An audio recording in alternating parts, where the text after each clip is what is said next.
Right now, NBC 26 Live at 5. Dozens of people taken to the hospital after an Amtrak train derails in Washington. Plus, a deputy in Sturgeon Bay accidentally shot by an officer. And Packers fans have been lining up all morning just to meet Aaron Rodgers. Good evening to you. I'm Mo Hyder. We're following reports out of Washington State as new information comes in about a deadly train derailment as people are just beginning their morning commute. Is everybody okay?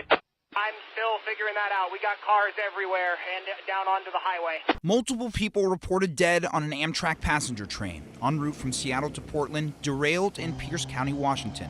Along with the train victims, several drivers were injured as they went through the overpass on Interstate 5. One train car dangled above. We are aware of the fact that this was called an inaugural run of this service. But we want to check and make sure what that exactly means and find out more information about that. One morning commuter says the scene was sobering. There were cars on both sides of the bridge falling onto the freeway.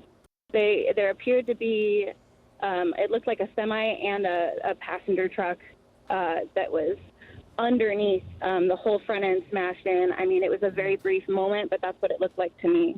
More than 80 passengers and crew were on board the Amtrak train. The National Transportation Safety Board is sending 20 investigators from D.C. to Washington State today to investigate the derailment. Several of our investigators on the West Coast will be arriving on scene this afternoon.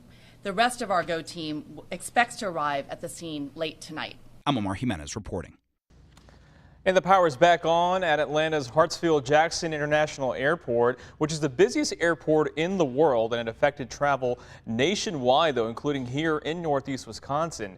Investigators say a fire killed power to the entire airport and damaged the backup system. Thousands of passengers were stranded in dark terminals and stuck on planes, even impacting flights in our viewing area.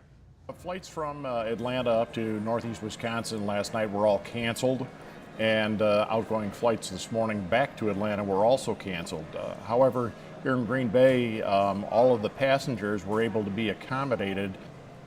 And Miller says they are expecting a jam-packed Delta flight with people who were not able to travel last night coming back tonight. Sturgeon Bay police say a Door County Sheriff's deputy is recovering after being accidentally shot by an officer. NBC 26's Matt Jarko joins us live at 5 with more. Matt. Mo, police say the officer's gun unintentionally went off this morning, and that shot hit a sheriff's deputy in the thigh. He has since been released from the hospital. Now, officers say this began in the city's west side this morning, shortly after 6 o'clock, when officers responded to a call for a possible domestic disturbance between a dad and a son. Officers say they tried to get the son, a 26-year-old man, to give up a knife, and police eventually got him to the floor. Then, while officers worked to handcuff him, another officer not involved in the arrest procedure had his gun unintentionally go off, hitting the deputy. As is normal procedure, the Department of Justice Division of Criminal Investigation is handling the discharge of the firearm. Okay, Sturgeon Bay Police Department will handle the domestic abuse. And Brinkman says he has spoken with the officer whose gun went off. He says the officer is quite shaken up about the incident. He has been placed on paid administrative leave. That is standard procedure after an incident like this as the investigation now unfolds. Matt Jarko, NBC 26. All right, Matt, thank you. Now, Manitowoc police are also looking for 3 suspects who they say held one person at gunpoint Sunday evening. Police say 3 men broke into a home on the 700 block of South 15th Street. Officers say one pointed a handgun at a person inside, while another man stole a gaming console and possibly some other items. This morning we received information about the possible identity of one of the suspects. Our detectives are currently following up on that and a couple other leads. And those men were seen heading eastbound on Clark Street. If you have any information, go ahead and call the Manitowoc Police Department. Officials in Manitowoc have identified the 19-year-old Village of Cleveland man who died in a crash near Meme. It happened Saturday evening around 5:30 at West Washington Road, east of Mineral Springs Road. Deputies say Alexander D. Hansen collided with 36-year-old Allison Koenig, who was driving a minivan just heading westbound. Officials say Hansen died at the scene. 2 people traveling through Outagamie County were hit and killed by an alleged drunk driver Sunday evening near Shiocton. 82-year-old David Rosel and 83-year-old Hazel DeWitt, both from Illinois, died at a New London hospital last night, while the person believed to have hit them recovering from non-life-threatening injuries. Tonight, NBC 26's Eric Kress has the latest details on what happened. Eric. Here in the town of Bovina is where two elderly people lost their lives on Sunday evening after a Neenah man, allegedly drunk, ran a stop sign at highway speeds. Now, investigators say their suspect was traveling north on County Highway M towards Highway 54 when he failed to stop at the intersection. Now, the sheriff's office says the suspect, who was driving an SUV, allegedly had stopped at least one bar earlier in the evening and consumed a considerable amount of alcohol before the deadly wreck. We've had at least 19 fatal crashes this year. 19 fatal crashes in Outagamie County in 1 year. Of those, 6 were alcohol related and 1 was drug related. That's 7 crashes that are absolutely preventable. 7 crashes where somebody's choices as to what they were doing that night directly impacted other people and their families. Now, we are not identifying the suspect until he is formally charged for this crime. Now, as of late this afternoon, the suspect was said to be recovering at a local hospital. Keeping you connected in the town of Bovina, I'm Eric Kress with NBC 26. Eric, thank you. Now, a 25-year-old Oshkosh man sentenced today for brutally attacking and sexually assaulting 2 women. NBC 26's Stacey Engelbretson is live in the Green Bay newsroom with how long they're going to be behind bars. Stacey. Well, Mo, today the judge sentenced Timothy Cole to 50 years in prison and 30 years of extended supervision. He was charged with several counts, including attempted first-degree intentional homicide and second-degree sexual assault. Now, according to court documents, a woman let Cole sleep on her couch back in 2016 because he was too drunk to go home after being at the bar. The victim says when she rejected his sexual advances, he got mad and he hit her in the face with his fists and a baseball bat, even choked her until she nearly lost consciousness. That's when she says he sexually assaulted her. The woman was able to get the attention of police officers by throwing items out of her apartment window and yelling for help. Now, just a few weeks before that incident, Cole sexually assaulted a different woman. Today's 50-year prison sentence was for both attacks. Reporting live in the Green Bay newsroom, Stacey Engelbretson, NBC 26. Thank you, Stacey. And also, no charges will be filed in an alleged bullying incident involving 10-year-old Horizons Elementary School student back in Appleton. The Appleton Police Department says the incident happened about 2 weeks ago. Reports say the bully allegedly put the child in a headlock and pushed his head into the ground, causing a concussion and brain bleeding. After conducting interviews, reviewing video surveillance and medical records, police say the allegations were exaggerated or false. The child's mother is still sticking behind her son's explanation of what happened. He knows that I stand behind him. I mean, obviously something more went on if he's got that severe of injuries. So I mean, I'm not going to dismiss it, but I'm not going to tell him that he was in the wrong because they have him on camera chasing other kids. Like, they were playing tag. And the boy's mom says he has been bullied by the same child for a year. The 10-year-old has been attending another school since this incident. And looking a little milder there today, let's check in with Chief Meteorologist Cameron Moreland with your first forecast. Cameron.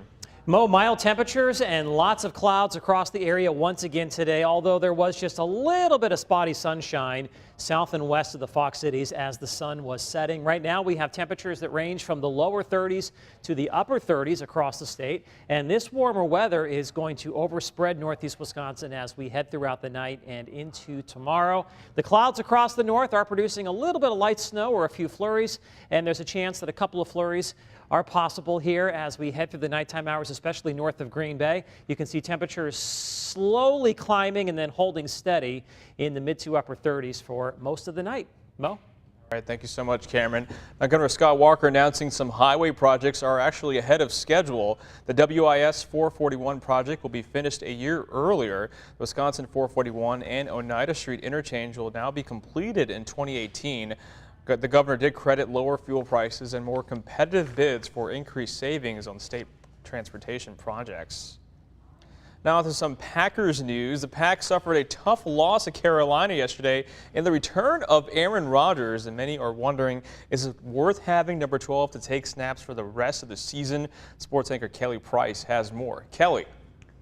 Thanks, Mo. Yes, some may be wondering if it was worth it to have Aaron Rodgers return yesterday in a tough 31-24 loss to the Panthers.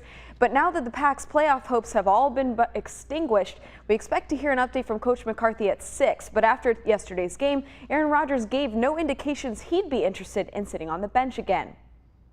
Yeah, the shoulder felt fine. I mean, I felt good all week in practice. Just missed some throws. You know, I'm just obviously hold myself to a high standard, and this comes in well below those standards. I'm a competitor, so until they tell me otherwise, I'm expecting to play. I mean, I'm not sure yet. We're not out of it yet, but we've had a great run around here, and as long as I'm here, I'm confident that we'll be in the mix every single year. And to stay in that postseason mix right now, Green Bay needs an Atlanta loss today to the 4-9 Tampa Bay Buccaneers during Monday Night Football. I'll have more Packers coverage later on in sports, but for now, keeping you connected, I'm Kelly Price for NBC 26. Thank you very much, Kelly. And after the break, from throwing the football to signing autographs, hundreds lined up to actually meet number 12 today. Plus, community members helping youth in need get back on their feet. Coming up on NBC 26 Live at 5 after the break.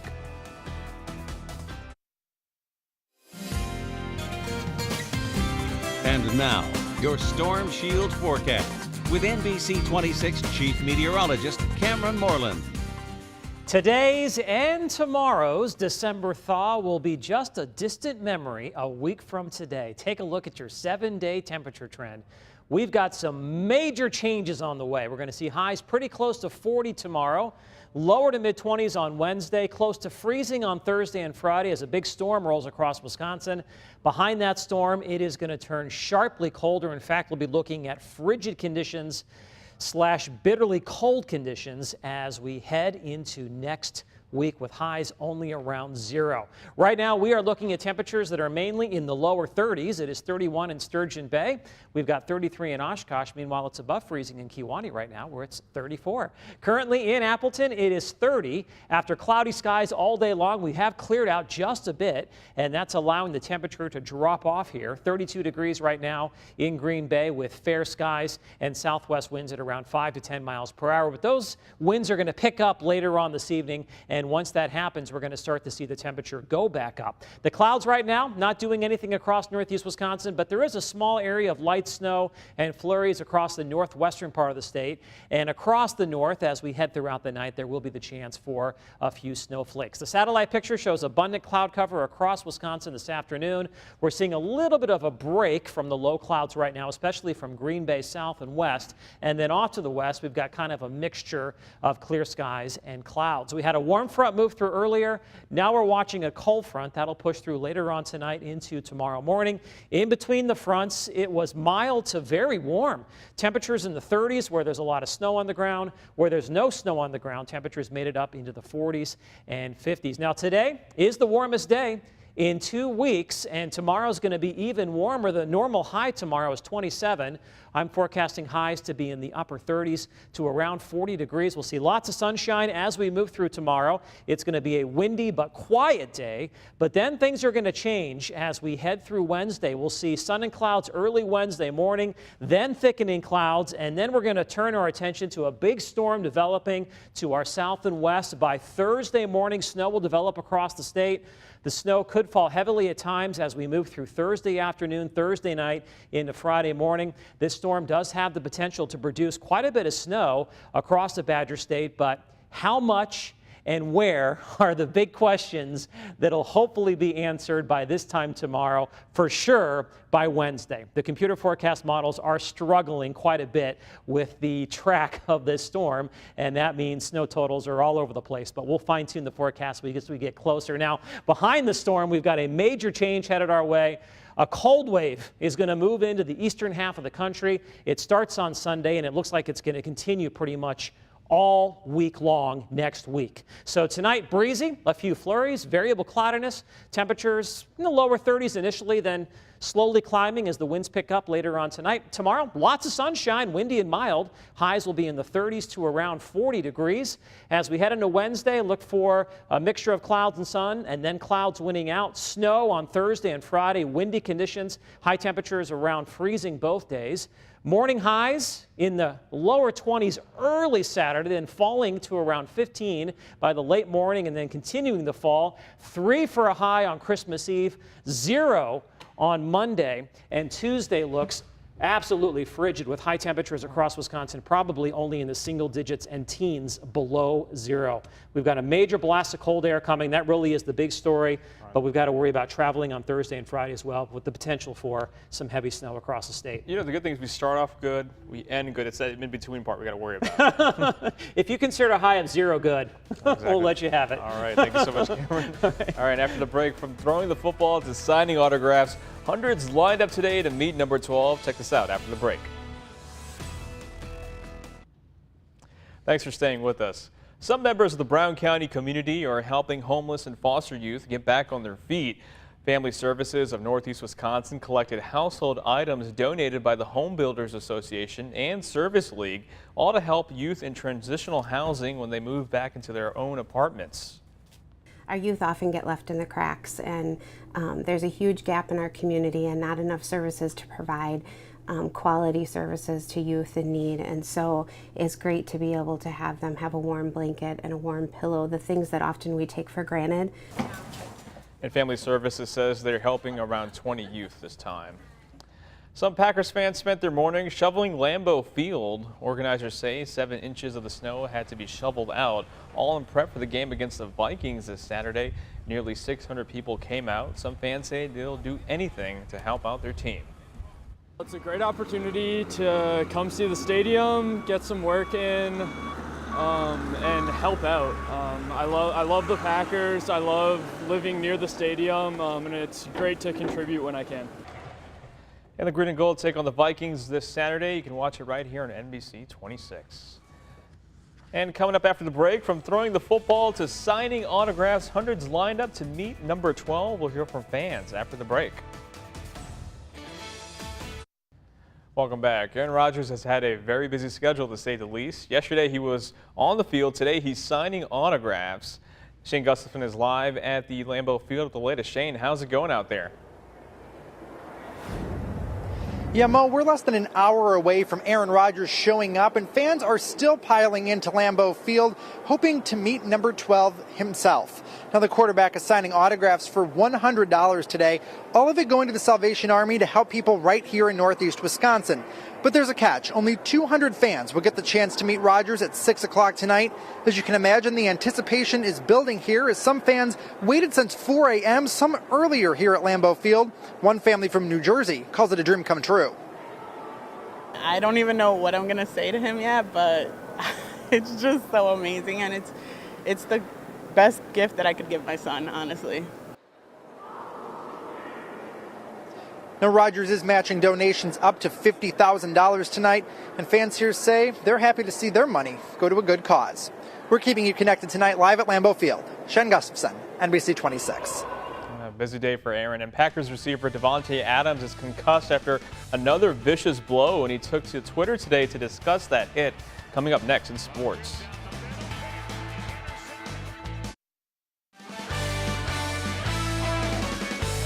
And now, NBC 26 Sports with Kelly Price. Welcome back to the show. Well, the bad turned to worse during yesterday's loss in Carolina when the Packers' best receiver, Davante Adams, was laid out on a terrible hit by Panthers linebacker Thomas Davis. The NFL just announced Davis will be suspended for 2 games for violating safety-related playing rules. The hit in question, which was flagged 15 yards for an illegal blindside block, was the second ugly blow Adams has taken just this season. He left the game and remains in the concussion protocol again for the second time this season. And Adams took to Twitter today to call out Davis as a headhunter. He started with, quote, "I'll never understand it. Game is already dangerous enough and we got Pro Bowl players out here headhunting," unquote. He tweeted again saying he didn't understand how Davis could defend his actions when he was, quote, "nowhere near the play and you lead with your head," unquote. Finally, Adams says, quote, "Look, it's football, but no room for expletive like that. We're supposed to be in this together," unquote. And he has since apologized to Davante Adams, but many Packers took exception to the hit after the game yesterday. I'll have that sound for you coming up at 6, as well as a live press conference from Mike McCarthy. Stick with us after this break.